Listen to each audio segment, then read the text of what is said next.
NEET scam की गूंज संसद में भी सुनाई दे सकती है। एक और विपक्ष संसद में इस मुद्दे पर सरकार को घेरने की तैयारी में है, तो वहीं दूसरी ओर शिक्षा मंत्री धर्मेंद्र प्रधान भी इस मामले में संसद में बोलने को तैयार हैं। धर्मेंद्र प्रधान ने कहा कि यह बच्चों की भावनाओं से जुड़ा मुद्दा है और कुछ लोग इसमें भ्रम पैदा करने की कोशिश कर रहे हैं, लिहाजा वो तथ्यों के साथ संसद में बोलेंगे।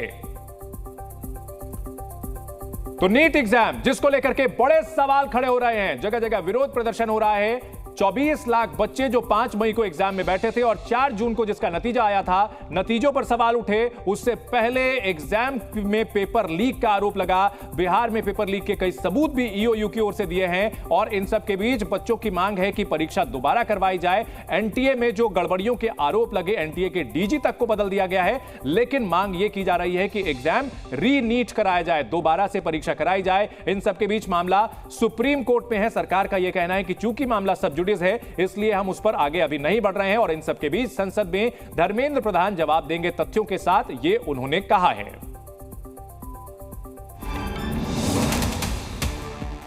तो संसद में उठ सकता है नीट का मुद्दा, सरकार को घेरने की तैयारी में है विपक्ष। और चूंकि यह छात्रों के भविष्य से जुड़ा मुद्दा है, युवाओं के भविष्य से जुड़ा मुद्दा है, लिहाजा विपक्ष इसे हाथ से जाने नहीं देगा और सरकार को घेरने में कोई कसर नहीं उठा रखेगा, इसकी पूरी उम्मीद। और सरकार की ओर से क्या जवाब दिया जाता है, क्या जवाब देने दिया जाता है विपक्ष की ओर से, यह भी देखना होगा, क्योंकि हंगामे की पूरी तैयारी है और ऐसे में नीट को लेकर के बड़ा घमासान हो सकता है।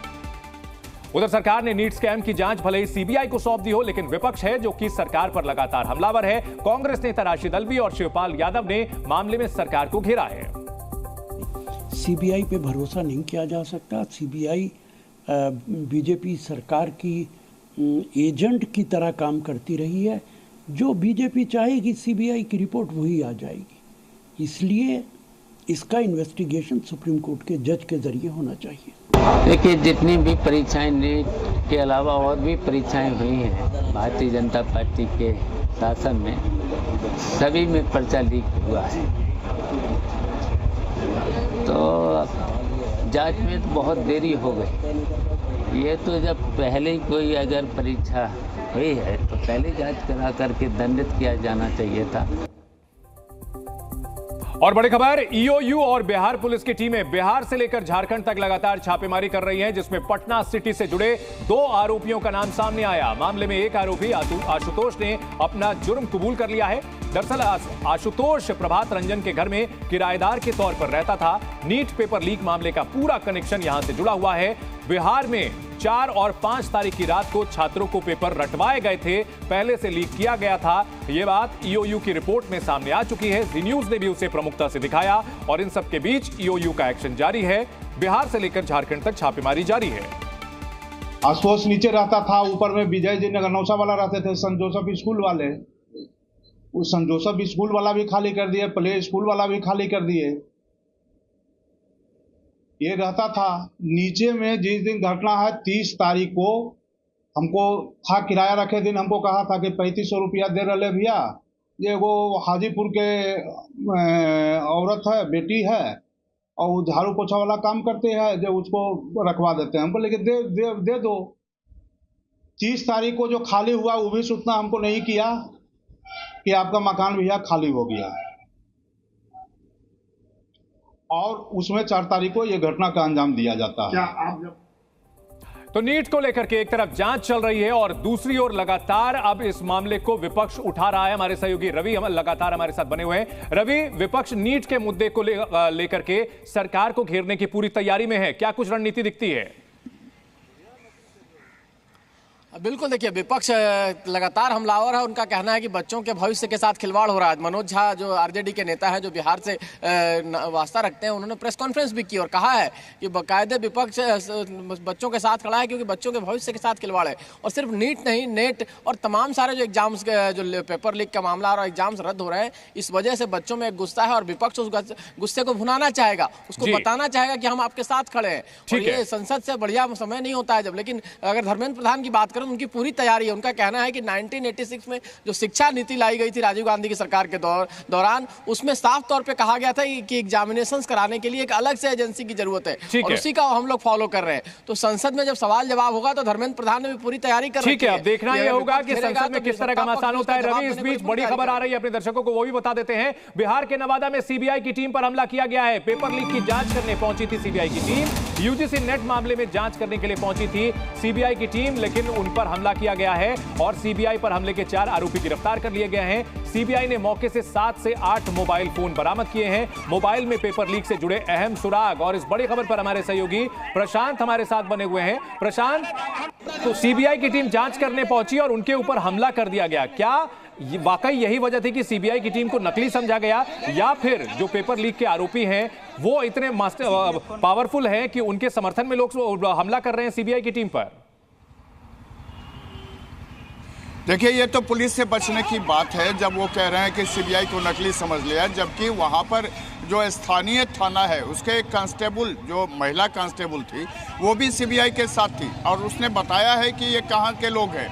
बावजूद एक बात आप समझ लीजिए, ये पूरा का पूरा इलाका जो है साइबर क्राइम का इलाका है और जिन लोगों की पहचान हुई थी, जिनके मोबाइल का ट्रेस लिया गया था, ये सब के सब नेट यूजीसी के मामले में आरोपित थे।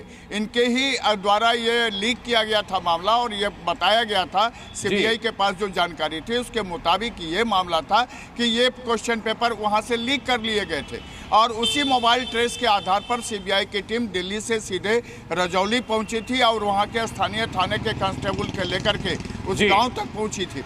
लेकिन यहाँ पर जो स्थानीय जो साइबर क्राइम के लोग हैं, उन तमाम लोगों ने सीबीआई की टीम को घेर लिया, उसके साथ हाथापाई की। तो अंदाजा लगाया जा सकता है कि कितने हौसले बुलंद हैं इनके। पेपर लीक करते हैं और उसके बाद सीबीआई की टीम जांच करने के लिए पहुंचती है तो उनके ऊपर बाकायदा हमला किया जाता है। प्रशांत हमारे साथ बने रहे। एक बड़ी खबर, बिहार में नीट पेपर लीक मामले में 2 अहम किरदार, एक संजीव मुखिया और दूसरा सिकंदर यादवेंदु। सिकंदर का आलिशान घर रांची के बरियातू के हाउसिंग कॉलोनी में स्थित है। सिकंदर के नाम का खुलासा अवधेश के कबूलनामे में है कि सिकंदर पहले ठेकेदारी का काम करता था और सिकंदर का बेटा नीट की तैयारी कर रहा है। दिखाते हैं आपको एक रिपोर्ट। नीट स्कैम से जुड़े मामले को लेकर इकोनॉमिक ऑफेंस यूनिट यानी ईओयू की जांच तेज हो चुकी है और जांच की आंच अब झारखंड की राजधानी रांची पहुंच चुकी है। हम अभी जिस जगह पर मौजूद हैं, ये उस शख्स का घर है जो सबसे ज्यादा चर्चा का विषय बना हुआ है। दरअसल ये सिकंदर का घर है और सिकंदर वही शख्स है जिससे सेटिंग के लिए, यानी अपने बच्ची की सेटिंग के लिए अवधेश ने 40 लाख रुपए की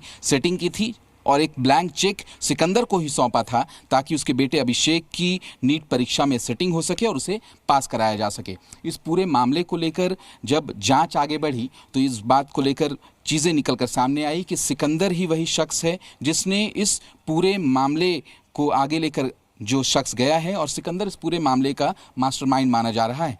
और रांची कनेक्शन सीधे तौर पर इसीलिए है क्योंकि सिकंदर का अभी ये जो आवास है वो बरियातू स्थित हाउसिंग कॉलोनी में उसका आवास स्थित है। पहले सिकंदर एक छोटा मोटा ठेकेदार हुआ करता था, लेकिन जैसे जैसे वक्त गुजरता गया उसकी पहुंच और पैठ बढ़ती गई और आज इस जगह पर वो पहुंच गया कि उसने नीट परीक्षा की सेटिंग में भी एक अहम रोल अदा किया है। हालांकि इस पूरे मामले को लेकर जांच और तफ्तीश तेज कर दी गई है, लेकिन सीधे तौर पर इस पूरे परीक्षा का जो मास्टरमाइंड है, परीक्षा घोटाले का जो मास्टरमाइंड है, वो सिकंदर बताया जा रहा है और इसकी जाँच तेज हो गई है।